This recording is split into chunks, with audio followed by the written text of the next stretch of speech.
APR Group, 2 and 3 BHK premium apartments at Patancheru. Comfortable pricing, GHMC and RERA approved. Madhavilatha గారు ఈ మధ్య ఒక controversy ఏంటంటే నటుడు శివాజీ ఉమెన్ వేసుకునే దుస్తులు మీద ఒక కాంట్రవర్షియల్ స్టేట్మెంట్ చేశాడు. మీ దృష్టికి నాకు తెలియదండి, నాకు రాలేదండి నిజంగా. ఆయన ఏమన్నాడంటే నిండుగా వేసుకోవాలమ్మా హీరోయిన్లు, అలా వేసుకోకుండా సామాన్లు కనిపించేలాగా పోతే మన నిధి అగర్వాల్ మీద ఏదైతే అట్లా జనం మోక దాడి జరిగిందో అలాంటివి వస్తాయి. అసలు ఈవెన్ మీకు పైకి మంచిగా మాట్లాడే వాళ్ళు కూడా లోపల మాత్రం తిట్టుకుంటారు, దరిద్రపు ముండా ఇట్లా బట్టలు వేసుకుంది అని అనుకుంటారు. మంచిగా నిండుగా వేసుకోండి, చూసే గౌరవం ఉంటుంది, నిండుదనం కప్పుకుంటేనే ఎక్కువ గౌరవం వస్తుంది అని ఒక ఆడియో రిలీజ్ ఫంక్షన్లో చేశాడు. సో దాని మీద నటి అనసూయ తీవ్రంగా స్పందించారు. ఆమె ఏమన్నారంటే స్త్రీలు ఏం వేసుకోవాలో కూడా మీరు చెప్పాల్సిన అవసరం లేదు, స్త్రీలకు ఏది ఇష్టమైతే అది వేసుకుంటారు, మీరు అవన్నీ మీరు గీతలు గీసేయద్దండి ఇప్పటికి కూడా 21వ శతాబ్దంలో. సో మీరు నిజంగా స్త్రీల పట్ల కన్సర్న్ ఉంటే అరే ఆ అమ్మాయిని ఎందుకు అలా మూకదాడి చేశారో, అమ్మాయిలు మీ అక్క చెల్లి మీ అమ్మ చూడలేదా మీరు అని అట్లా చెప్పండి, కానీ మగవాళ్ళకి గీయండి హద్దులు, ఆడవాళ్ళకి కాదు అన్నారు. దీనిపైన మాధవీలత గారి స్టేట్మెంట్ ఏంటి? నేను ఒక విషయం చెప్తాను, ఇది అనసూయ గారికి సంబంధించింది కాదు, అమ్మాయి హీరోయిన్కి సంబంధించింది కాదు, శివాజీ గారికి సంబంధించింది కాదు. ఏమైందంటేనండి, అసలు ఒకప్పుడు కనుక మీరు ఒక 2000 సంవత్సరాల వెనక్కి వెళ్ళిపోతే భారతదేశంలో స్త్రీ చాలా స్వేచ్ఛగానే వస్త్రధారణ వేసుకునేది. అందుకే మీరు ఇప్పుడు కూడా మనం దేవీ దేవతల విగ్రహాలు చూస్తే, మన రవివర్మ గారి ఆర్ట్ చూస్తే ఒక సింగిల్ వస్త్రం ఉంటది, చాలా చాలా సెక్సీగా తయారయ్యేవారు స్త్రీలు. ఆ స్వేచ్ఛ వల్లనే అంటే ఆవిడకి ఎలా కావాలో అలా శృంగారం చేసుకునేది స్త్రీ.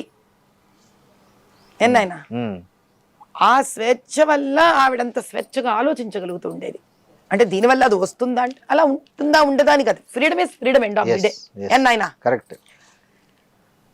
నగలు వేసుకునేది, ఆ చక్కటి నడుము వంపులతోటే చక్కగా చీర కట్టేది. చీర అంటే ఇప్పుడు చీర కాదు, యాక్చువల్లీ గోచి తీసి కట్టేది.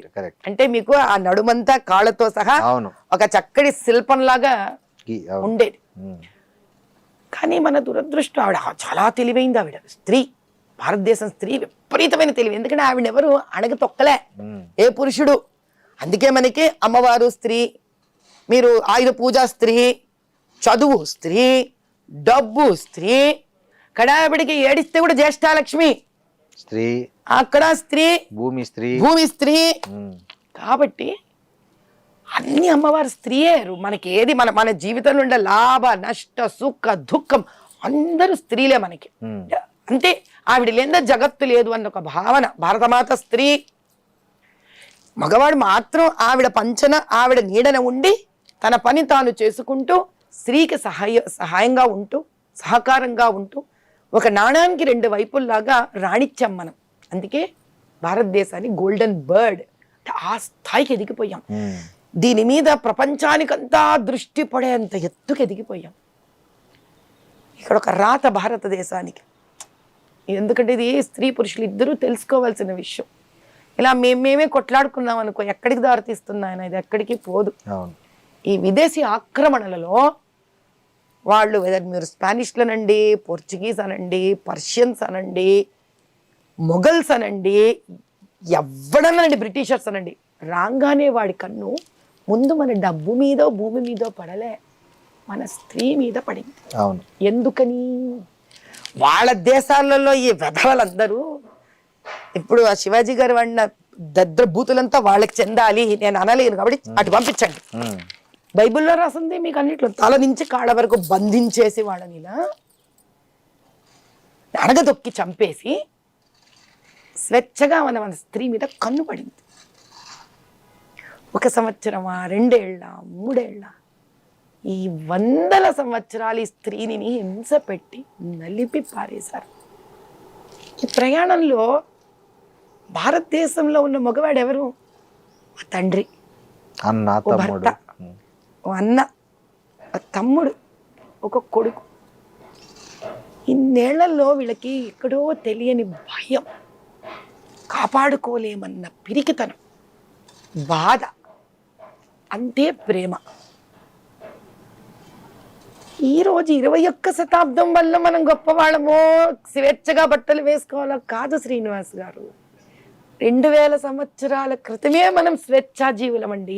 అత్యాధునికత మనకి. అవును. ఈరోజు ఇంకా ఒక దాస్య శృంఖలాలలో బతుకుతున్నాం మనం.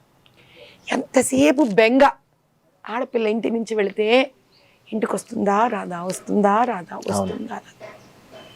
ఆ బెంగలో పడి ఎలా మాట్లాడుతున్నానో తెలియక మాట్లాడారు శివాజీ గారు. అనసూయ గారు ఎవరు? ఇంతటి స్వేచ్ఛ స్త్రీ, భారతదేశ స్త్రీ, పరాశక్తి. అనసూయ గారిని ఎలా చూడాలి ఇప్పుడు మనం? పరాశక్తి అంటే 2000 సంవత్సరాల క్రితమే DNA RNAలో స్వేచ్ఛ, శక్తి, యుద్ధం, వంట, ఫైనాన్స్ మేనేజ్మెంట్, ఆంటర్ప్రెన్యూర్షిప్, మీరు ఏది అడిగితే అది ఉన్న స్త్రీ. ఎక్కడ పోతుందా DNA? ఈ 2000 సంవత్సరాలుగా మనం అణగదొక్కిపడ్డాం స్త్రీలు. ఎందుకని? ఈ వెధవల నుంచి కాపాడుకోవడానికి. కాబట్టి వీళ్ళు వాళ్ళని తిట్టుకొని ప్రయోజనం లేదు, వీళ్ళు వాళ్ళని తిట్టుకొని ప్రయోజనం లేదు. ఈ రోజు మనం చేయవలసింది ఏంటి కర్తవ్యం అంటే, ఆవిడ నుంచి ఒక పాయింట్ తీసుకోవాలి. ఏమని? మీకు అక్కలు చెల్లెళ్ళు లేరా? ఆహా, ఇదని వేస్ట్. అక్కలు చెల్లెళ్ళు ఉన్నారు ఏమిటి బాధలు వీళ్ళకి. ఇప్పుడు మన సైకాలజీ అర్థం చేసుకోవాలి. మన దగ్గర ఉన్న ఇండ్లల్లో మగవాళ్ళందరికీ తల్లి కూర్చోబెట్టి, నాన్న తల్లే కదా మరి చెప్పాలి. ఇప్పుడు మగవాడు నీకు అక్క చెల్లెలు లేరా అంటే ఆ మగవాడు ఇంకో మగవాడికి ఏం చెప్పుకుంటాడు? చెప్పలేడు. మళ్ళీ బాధ్యత స్త్రీదే.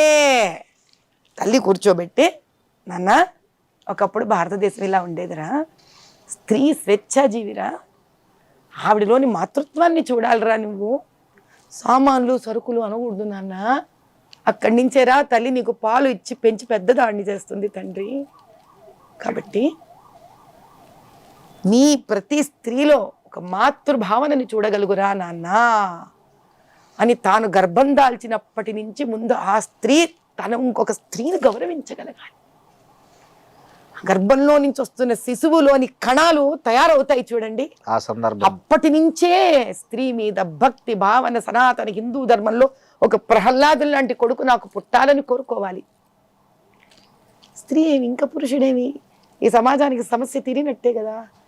ఇప్పుడు ఉన్న తల్లులు ఇండ్లకు పిలిచి ఈ రోజు నుంచి వాళ్ళని ఏ చిన్న వయసు అయినా సరే గ్రూమ్ చేయడం నేర్పించాలి. తద్వారా సమాజం అక్కడికి మార్పు తెచ్చేంత వరకు స్త్రీలు కూడా వీళ్ళని ప్రేరేపించినట్టుగా కాకుండా కొంచెం జాగ్రత్తగా వీళ్ళు కూడా మసలుకోవాలంటే ఒకటే సైడ్ నుంచి చప్పట్లు రావు. కాబట్టి 2 వర్గాలు కృషి చెయ్యాలి. దేనికి? అటువంటి స్వేచ్ఛ భారతదేశము ఈ బోడి తెల్లోడు నేర్పించిన స్వేచ్ఛ కాదు, అనంత స్వేచ్ఛతోటి 2000 సంవత్సరాల క్రితం ఏ స్త్రీ శక్తివంతురాలుగా బతికిందో అటువంటి స్త్రీ స్వేచ్ఛ మళ్ళీ కలగాలని, యుద్ధం చెయ్యగలగాలని, రాజకీయంలో నిలబడగలగాలని, సంస్కృతం వేదాలను పఠించగలగాలని, యజ్ఞం చేసే హక్కు రావాలని, జన్యుధారణ చేసుకోగలగాలని, అటువంటి భారతనాతి కావాలి. మళ్ళీ ఒక గార్గి రావాలి, ఒక లోపాముద్ర రావాలి, ఒక సీతమ్మ వారు రావాలి, వీళ్ళందరూ తిరిగి రావాలి మళ్ళీ భారతదేశంలో. వీళ్ళేంటయ్యా మనకు నేర్పించేది? అటువంటిది రావాలని మళ్ళీ 2 వర్గాలు కోరుకోవాలి. అప్పుడు పరిష్కారం దొరుకుతుంది. అంతేగాని ఇద్దరిది తప్పు కాదు, ఇద్దరిలో 2 పక్కల తప్పులు ఉన్నాయి, ఇద్దరిలోనూ తప్పులు లేవు. ఇద్దరిలో ఎవరి మీద ఎవరికి కోపాలు లేవు, ద్వేషాలు లేవు, భయం, బాధ,